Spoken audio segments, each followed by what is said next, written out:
Welcome to the deep dive. Today, we're doing something a bit different. We're digging into the past, but not just for history's sake. That's right. We're looking at the World War II era to pull out some, well, frankly, some amazing timeless wisdom. Yeah, really practical stuff. Exactly. Our deep dive is focused on how that generation really mastered being resourceful. It wasn't just a temporary fix. It was, fundamental to how they lived. And we've sort of boiled it down into insights that are honestly still incredibly useful today. They really are.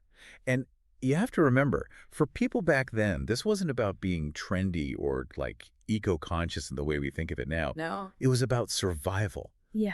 pure necessity, good old-fashioned common sense, really. Right. These habits, they weren't isolated. They all linked together, building this incredible self-reliance, but also community, making every single thing count. And that's what we want to explore for you today. Think of it as a shortcut to understanding that mindset, that really resourceful way of thinking from history. It's fascinating how they turned scarcity into something creative, almost empowering, Yeah, not restrictive. definitely. So let's get into it. Okay, when you talk wartime resourcefulness, you almost have to start in the kitchen, right? It was the absolute heart of the home. Oh, absolutely. A hub of innovation. Yeah. Really careful management. So let's start there.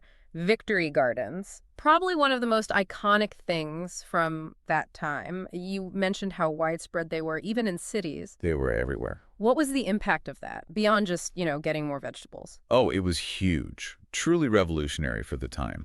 People dug up lawns, used rooftops, balconies, even window boxes became little veg patches. Wow. And yeah, the food was critical, obviously. But it did more than that. It connected people directly to where their food came from. You understood the work involved. Right, the effort. Exactly. And it built community. Neighbors sharing seeds, swapping tips, sharing the actual produce if they had extra. It created this sense of collective self-sufficiency. That's such a contrast to today for many of us. It really is. We're quite removed from that now. That community aspect is powerful. And it fits with the next thing, making sure nothing, absolutely nothing, went to waste. My gran used to call her canned goods her edible savings accounts. Huh. That's a great way to put it. What did that use every scrap idea really look like day to day? Well, it was basically zero waste before we called it that. I mean, vegetable peels, straight into compost, or maybe feeding a backyard chicken. If you were lucky enough to have one. Right.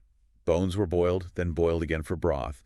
That broth became the base for soups, stews, everything. Leftovers, never thrown out. Always reinvented into something new the next day. Okay. And things like bacon fat saved, clarified, used for cooking. It added flavor, sure, but also vital calories, which were often scarce. It wasn't about being fancy. It was just maximizing every single thing. It really makes you think about how much we just toss out today without a second thought. It's a stark difference, yeah. What did they manage to use versus what we discard? So alongside that, the kitchen was also about cooking from scratch, right? And planning meals really carefully, using less meat, lentils and beans being key players. Absolutely. Lentils, beans, they were the MVPs. Cheap, filling, good protein. Cooking from scratch was the norm. There weren't many convenience options. No ready meals back then. None. Homemade bread, for example. It wasn't just cheaper. You knew what was in it. And baking bread or other things often involved the whole family. A shared activity. Exactly. And meal planning was crucial. Strategic even.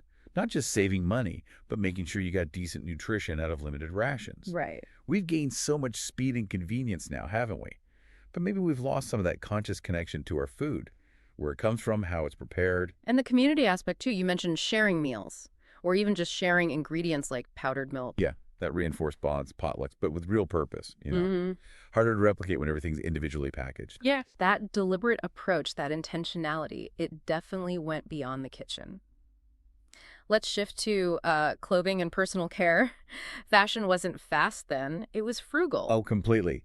The motto was make do and mend. Tell us more about that. What did make do and mend actually involve? It was ingrained. A sock gets a hole, you didn't dream of throwing it out, you darned it. A seam rips, you sew it back up. It was standard practice. Seems almost quaint now. Maybe, but it showed a real respect for the materials, for the effort that went into making clothes. Clothes were often repurposed too. An old dress might become an apron, a worn-out shirt could be cut down for baby clothes, or turned into cleaning rags. Nothing wasted. Nothing. People learned these skills, sewing, darning, mending. They were valuable, not seen as a chore. It fostered this deep appreciation for the life cycle of things, a real contrast to today's disposable fashion culture. That idea of craftsmanship, of valuing the item itself, is really different. What about just the day-to-day care? Things like hand washing clothes, air drying, polishing shoes. Seems minor, but did it add up? Oh, absolutely foundational. Hand washing and air drying well, washing machines were rare and dryers even rarer. But hand washing is gentler on fabrics anyway. Sure. And air drying definitely extends the life of clothes compared to tumble dryers. Plus, zero energy cost. Polishing shoes wasn't just for looks. It kept the leather condition, stopped it cracking. A good pair of shoes could last years if you looked after them. So it's about maintenance, stewardship. Exactly. That habit of looking after things. The opposite of our tendency now to just replace something when it shows a bit of wear. It taught patience, I think. Deferred gratification. And beyond just looking after things, there was also resourcefulness in how people got things or made do with less, like knitting, swapping clothes, saving buttons. Getting was huge. Hats, scarves, jumpers, socks, practical skills. Swapping clothes with friends or neighbors, a totally normal way to get a new outfit without spending anything. A free closet refresh. Pretty much. No. And every button, every scrap of fabric was saved, just in case. You never knew when it might be needed for a repair. And personal care, less makeup, home haircuts. Yeah, a more natural look was standard, partly because cosmetics were scarce or expensive. Cutting hair at home was common. Lots of people became the family barber out of necessity. Everyone a part-time barber. Yeah. But again, it speaks to different priorities. Less about buying commercial products, more about self-reliance, presentation, making the most of what you had without chasing external trends. There's a real lesson in contentment there, I think. It is fascinating. Okay, let's move inside the house itself. Home management, utilities. We talk about smart homes now, but back then smart meant being incredibly careful with energy. Oh, absolutely. Turning off lights when you left a room wasn't just a suggestion. It was often driven by strict rationing. Right. Energy was precious. Incredibly precious. Yeah. And conserved for the war effort, for the greater good. That was the mindset.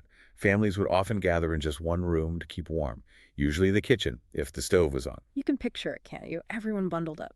Definitely. Sweaters on before you even thought about using more fuel. Blackout curtains were mandatory in many places, obviously for safety. To hide light from bombers. Exactly. Yeah. But they also provided amazing insulation in winter, kept the heat in.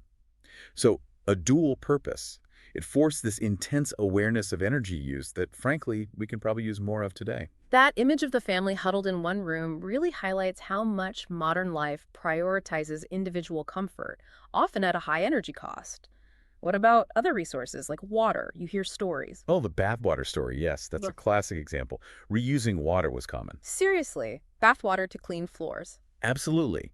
You'd use the bathwater, then maybe use it for a basic wash of some clothes, then maybe scrub the floor, and perhaps the really gray water might even go on the garden. Wow, multi-stage recycling. Total ingenuity from scarcity. Same idea with batch cooking. Cook a big meal once to save fuel, then eat leftovers or variations for a couple of days. Right. And things we barely think about, using old cloth, like cut-up T-shirts for cleaning instead of paper towels, that was just normal. Cloths over paper towels makes sense. Every little bit helped. Using draft stoppers under doors, even homemade ones stuffed with old socks or rags to keep warmth in. Repairing things, radios, chairs, toasters, you fixed it if you possibly could. Replacement was a last resort. And sharing. Did that extend to household items? Hugely. Community was key here too. Need a specific tool for a job? Ask a neighbor. Borrowing and lending tools, ladders, even things like preserving equipment was completely standard. Instead of everyone owning one of everything. Exactly. It built interdependence, reduced overall consumption, made the whole community more resilient. It's a good reminder that sometimes the resources we need are already right there in our network if we just ask or offer. Collaboration over accumulation. These are amazing practical tips, but they really paint a picture of a much deeper shift, don't they? A whole different philosophy about money and just mindset. It wasn't just tips, it was a way of life. It really was. So what did living below your means actually feel like when it wasn't a choice but a necessity? It meant extreme awareness. Every penny counted. Every purchase was thought through. There was no room for impulse. Buys none of the online shopping temptations we face constantly. Right. Needs versus wants. Needs absolutely came first. Wants were a distant second, is considered at all. It forced a very disciplined approach to money. Saving was paramount, even tiny amounts, for emergencies. because there wasn't usually a credit safety net. No easy credit cards. Generally, no. Debt was something to be avoided if at all possible. The strong preference was to save up before you bought something. That built a different kind of financial security, a sense of independence. That saving habit feels quite different from today's credit culture. What about acquiring things? Secondhand wasn't frowned upon. Frowned upon, absolutely not. It was the norm. Smart, even. Clothes, furniture, tools, appliances, if it worked and you could afford it. Its history didn't matter. It was a naturally circular economy. Makes sense. And leisure. How do people entertain themselves without spending much? Entertainment became much more about participation, less about consumption. Simple things. Playing cards, board games, reading books from the library, listening to the radio together, maybe making music at home if someone played an instrument. Shared experiences. Yeah, active, shared experiences rather than passive, often expensive, consumption, rediscovering simple joys, really. And bartering. Trading skills or goods. Was that common? Oh, yes, very common. A vital part of the informal economy. Maybe your extra garden veggies got traded for your neighbor fixing your shoes, or someone mending clothes in exchange for babysitting. Skills were like currency. Exactly. It saved money, definitely, but it also really strengthened those community connections. People relied on each other in tangible ways. It really was about using shopping lists religiously to avoid impulse buys, teaching kids about money super early. They helped manage ration books. Wow. It all fed into that ultimate mindset. Waste absolutely nothing and appreciate absolutely everything. That really is the core takeaway, isn't it? Waste nothing, appreciate everything. So many powerful lessons from a time when being frugal, being resourceful, it wasn't just a nice idea, it was essential.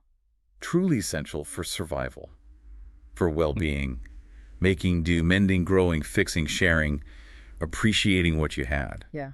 And honestly, that kind of resourcefulness, that mindful approach to living, it feels incredibly relevant today, maybe even necessary. Doesn't it just? Like a blueprint for living with more intention, cutting waste, building stronger communities, often using the resources we actually already have around us. It really is food for thought. Yeah. So as you, listening, go about your week, maybe just pause and reflect. Yeah. Is there one small thing, one tangible bit of that wartime ingenuity you could try? Maybe reusing something you'd normally bin. Mending that shirt instead of replacing it. Planning meals for a few days. Doesn't have to be huge. Exactly. Not thinking of it as restriction, but maybe as a way to cultivate a deeper appreciation for what you have. Exploring what mindful living might look like for you.